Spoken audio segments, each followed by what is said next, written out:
आइए आपको दिखाते कि आखिरकार सारस कानपुर चिड़ियाघर में कैसे पिंजड़े में बंद है, किस प्रकार तड़प रहा है, क्या उसको खाना मिला या नहीं मिला। तो आप देख लीजिए। सबसे पहले हमारे सामने आरिफ का सारस आपको पेश किया जा रहा है।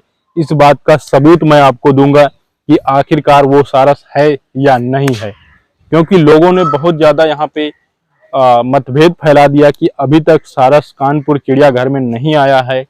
तो यहाँ पे आपको 4 सारस दिखाई दे रहे होंगे। एटलीस्ट देख सकते हैं यहाँ पे किस प्रकार से 3 सारस पिंजड़े के अंदर हैं और एक सारस पिंजड़े के बाहर क्यों है, उसके पैर में चोट क्यों है। देख सकते हैं यहाँ पे सारस देखने के लिए कितनी ज्यादा भीड़ लगी हुई है और बहुत लोग यहाँ पे आ रहे हैं।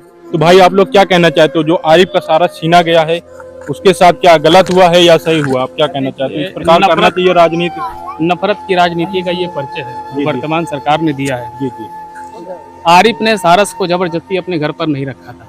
आरिफ की और उस सारस की जो यहाँ पर बंद है, कैद है, उनकी दोस्ती का पर्चा पूरा देश जान रहा है।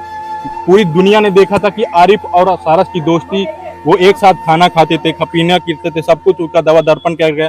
आखिरकार जब सारस घायल पड़ा था तो तब वन विभाग की टीम कहाँ थी? बिल्कुल उस समय सरकार नहीं दिखाई पड़ रही थी जब वो सारस का जो है गंभीर हालत पर सारस पड़ा हुआ था, जिसको आरिफ नाम के इंसान ने अपने घर पर लाकर उसकी मलहम पट्टी करी और उसकी देखभाल करी और उसको अच्छे से, जैसे हम लोग अपने बच्चों को पालते हैं और देखभाल करते हैं, उसकी चोट को सही किया।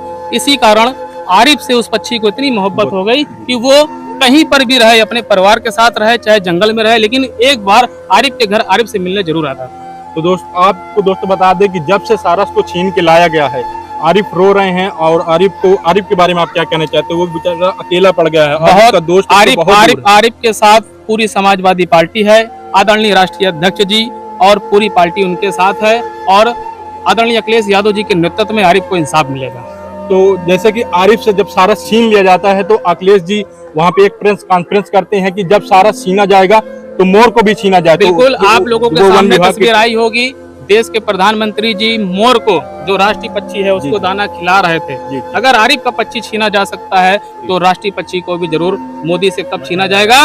ये देश की जनता जान रही है कि उत्तर प्रदेश में जिस तरह से जाति के नाम पर नफरत की राजनीति भारतीय जनता पार्टी कर रही है, इसको हम समाजवादी लोग बर्दाश्त नहीं करेंगे। अखिलेश यादव जी के नेतृत्व में हम लोग इसकी कड़ी से कड़ी लड़ाई करेंगे। क्या ये आरिफ के साथ जो गुनाह हुआ है, आरिफ से सारस छीन करके, क्या ये मतलब एक मुस्लिम होने की वजह से सारस छीना गया? अगर किसी हिंदू के घर में होता तो ये सारस छीना जाता। आप इस बारे में क्या कहना चाहते हैं? देखिए, ये लोग आज से जातिवाद नहीं करते। आपने देखा होगा जब हमारे नेता आदरणीय अखिलेश यादव जी ने अपना मुख्यमंत्री आवास छोड़ा तो यही मायावी लोग, यही आरएसएस के लोगों ने आदरणीय अखिलेश यादव जी का घर गंगा जल से धुलवाया। क्या ये लोकतंत्र का हिस्सा है?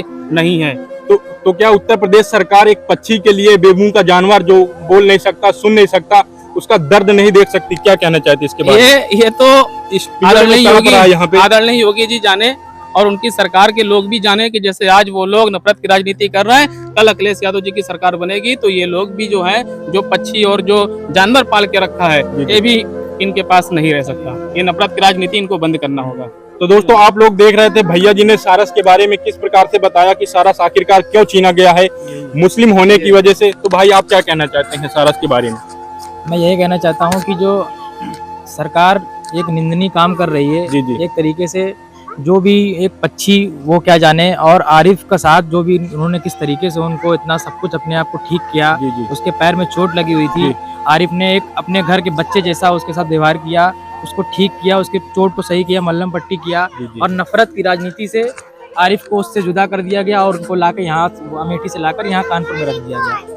तो वहाँ पे जब सारस को लाया गया था कानपुर में, और किस प्रकार से आप जानते हैं दोस्तों, जैसे एक मुजरिम नहीं होता जिसने 10 मर्डर किए हो या कुछ भी किया हो, उसको बंद गाड़ी के अंदर वहाँ पे पुलिस वाले इस प्रकार से तपती धूप में सारस मतलब मुंह निकाल रहा था। देखे होगा आपने क्लिप में किस प्रकार से सारस तड़प रहा था। तो ऐसा करना चाहिए था बेमुंह के जानवर के साथ या नहीं करना? बिल्कुल नहीं करना चाहिए था। ये तो ऊपर वाला भी देख रहा है कि कौन एक पक्षी के साथ ऐसा कर रहा है, तो आगे चलकर ऊपर वाला उसके साथ क्या व्यवहार करेगा।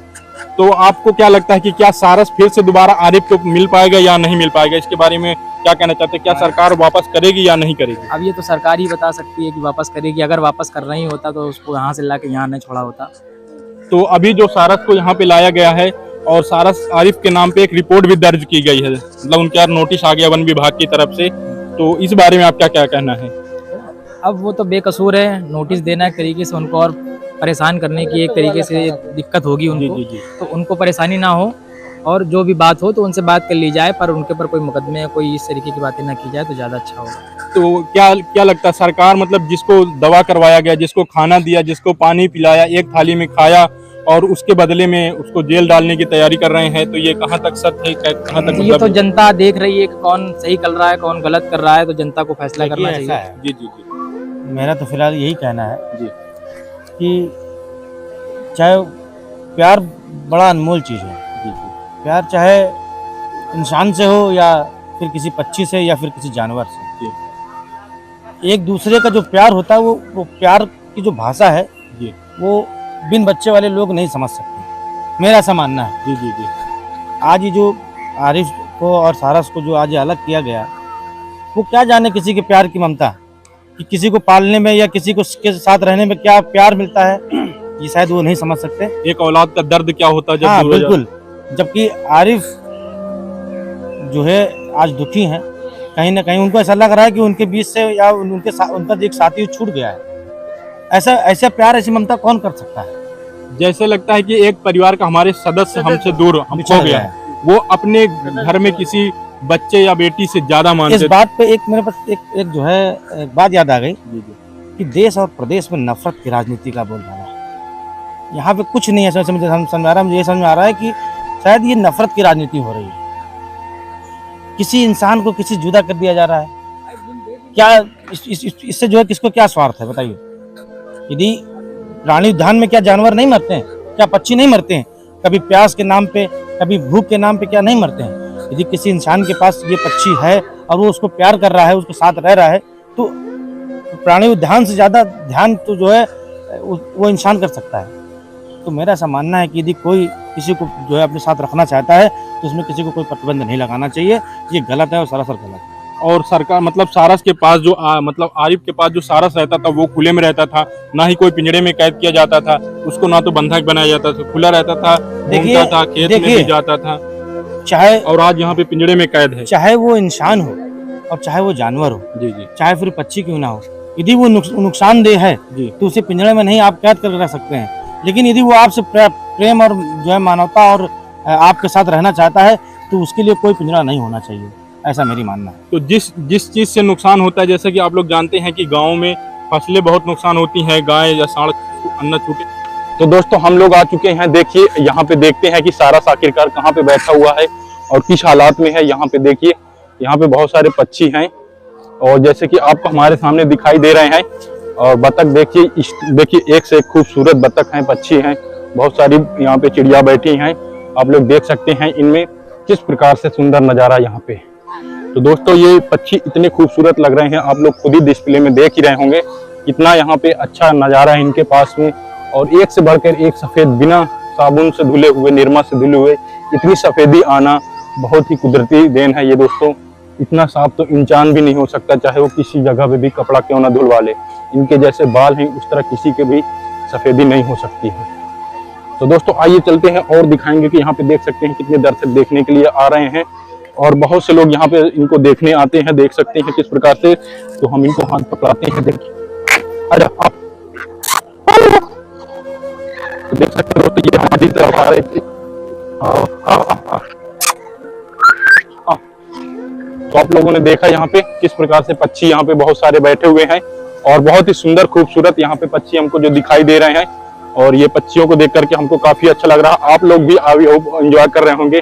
तो अभी हम लोग सारस की तरफ चल रहे हैं। आखिरकार सारस है कहाँ पे, किस लोकेशन पे बैठा हुआ है, तो आपको सारस दिखाते हैं। तो चलिए अभी चलते हैं सारस की खोज में हम लोग की, कहाँ पे चिड़ियाघर में सारस रखा हुआ है, किस पिंजरे में बांधा गया है, कहाँ पे दबाया गया है, किस जगह पे है, और हमको देखना है सारस और आपको हम दिखाएंगे कि आखिरकार सारस कहाँ पे है।